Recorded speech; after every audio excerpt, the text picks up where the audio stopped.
Résumé de Voyage au centre de la Terre Jules Verne.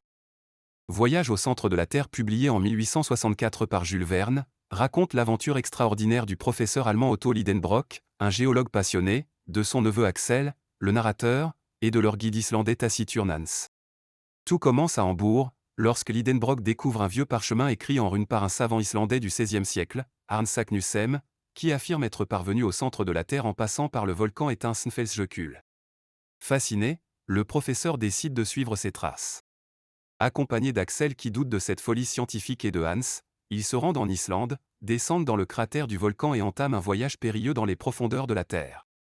Ce qu'ils découvrent dépasse l'imagination, un univers souterrain composé de cavernes gigantesques, de mers intérieures, de forêts fossiles, de champignons géants, d'animaux préhistoriques et de phénomènes naturels extraordinaires. Au cours de leur exploration, ils affrontent la soif, la faim, des éboulements, une tempête souterraine et même une rencontre avec un monde perdu où dinosaures et hommes préhistoriques semblent coexister.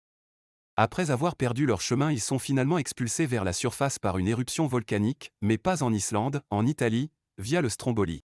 Ils survivent, rentrent à Hambourg et sont accueillis en héros.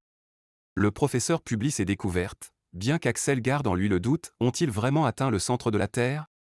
Ce roman mêle aventure, science et imagination dans une fresque palpitante. Verne interroge les limites du savoir, l'orgueil scientifique, et la capacité humaine à rêver toujours plus loin. Voyage au centre de la Terre est une œuvre fondatrice de la science-fiction et une ode à la curiosité et à l'exploration.